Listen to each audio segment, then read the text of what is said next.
Yeah, I really like that. Do you want to say more about where you've seen those openings within your community and Mhm.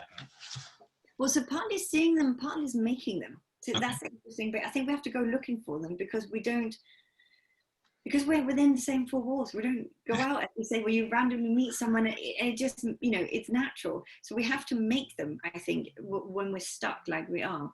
So, so one opening for is just the little things that we can do, which, you know, you probably did the same thing in the very beginning of the first lockdown. We called every single member in the community. Yeah, We organized a group of people to call everybody else. And both for the people who received the call, it was an opening. It was a, how are you doing? Are you okay? Is there anything we can do? What's happening? But it was actually for the people doing the calling, that thing of like helping other people helps yourself, that, it goes two ways. yeah, And so that was creating these small openings where by getting a group to call everybody else, the group itself found openings, but so did the people who were called. Or because food poverty is such a major issue. I mean, it has been, and it's terrible in a country like this. There really shouldn't be, but there is. yeah.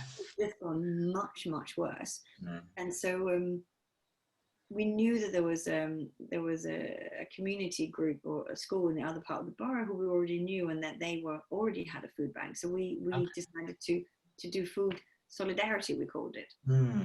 as an opening of like, if we have enough of this, then surely we can give more. So it wasn't just about food banks, it was about direct Yeah, engagement, yeah, and not in a I feel so sorry for you, but rather everybody should have food. Like it is unacceptable that there is food poverty. yeah. So those are the kind of practical openings, but the act of organizing it and getting somebody to have a little box in front of the house, or we Yeah. drop it at your house and then they have to drive it across. Lots of people get engaged, and in those small acts of helping others, I think we all find hope. Yeah. Yeah, it's interesting as you say, like there's a place where where what's been most meaningful is that kind of direct connection to something, and having and notice that in our church community as well, is like inviting people to kind of donate, for something as simple as Harvest Sunday, bring a few tins or whatever. People are keen about that, but what they want to know is kind of where it's going to, and much more this year than any year before.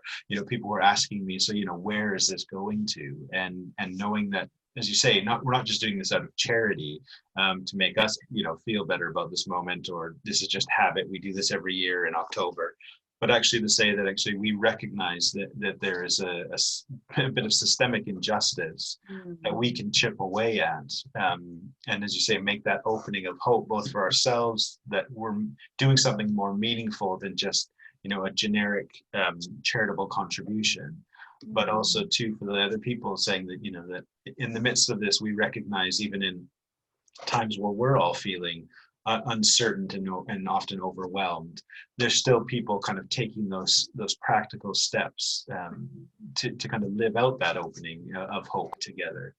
um, yeah, really, really important. Yeah, and it's constantly thinking of like, where is there an opening? Is it literally just going and chatting to your neighbor and making sure that they're all right, your elderly neighbor who doesn't get out a lot, or is it in a community setting where we know that one phone call or a walk, so we are allowed, rules out, we can go for a walk with somebody else, one person, Yeah.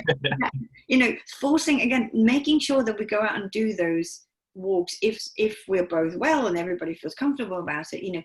We did, we started, it was very sad because we had to stop obviously because of the new rules, but we started doing rambles. So the community in groups of 6 would go, and if there's more than 6, and the first group got sent off and then the second group, and just that act of walking and talking, it was not organized in the sense, like there wasn't like a theme we had to do. I did consider, should we do like a study walk? I was like, also do that, but actually let's just let people walk and talk. That's an opening of being allowed to, I guess, a large proportion of my spirituality and where I see the divine or God is actually an engagement with another person, the meeting, the very barbarian, I guess, like the meeting with another person. And we're doing it on Zoom, which is great, but it would be even, that connection would be even more amazing if we actually been able to sit face to face. Yeah. And so to make spaces where people can have those spiritual openings with another person, where everybody feels comfortable. We don't have to achieve anything. It's not a tick boxing exercise. It's literally turning up and walking for an hour. That's an opening, I think, and it's certainly one of the things that I'm going to encourage our community to do. I'm going to give them a challenge, I think, and be like, can you do 5, 10 or 15 kilometers a week until we get to Hanukkah, which is, I just think we all need that kind of a little bit of a practical push in order, or priority or goal. I think that gives us hope. That it's something to hold on to. That is a proper opening, I hope. Yeah. Yeah. Well, I was really struck by what you're saying there, thinking about, that difference between, rising to a challenge that's set before you and engaging with an experience in a very kind of transactional manner. And I think, actually what was interesting, as you were saying that, I was just thinking, how often, particularly before all the lockdowns and, global pandemics, was there still even with the kind of socializing and fellowship that we do in person, there was this kind of pressure to make the kind of transactional value of our spiritual gathering to such a quality that people actually kind of put it in their diary to commit to it at some point.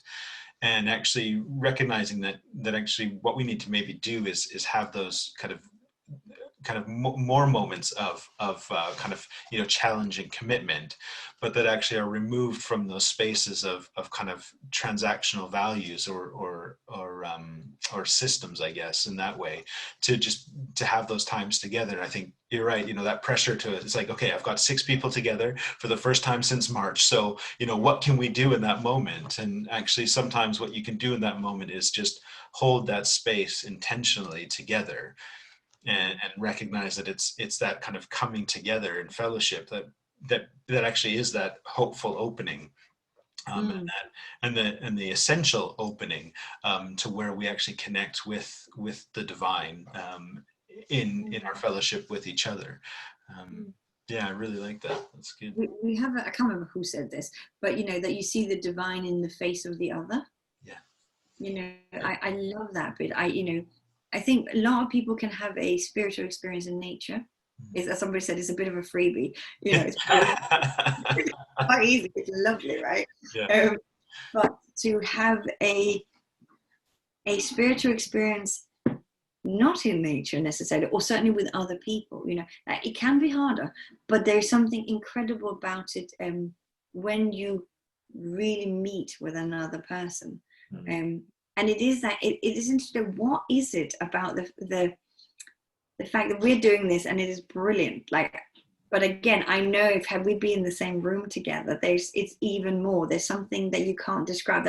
We call it the Shekhinah, so the indwelling of God in where we are. That sense of wherever 2 people, we say, study or talk, genuinely and think, the Shekhinah dwells over us. Is the idea. Like something is different when we meet. Which is why I think we're also, I wouldn't say suffering is the wrong word, but we're not getting that enough. Yeah.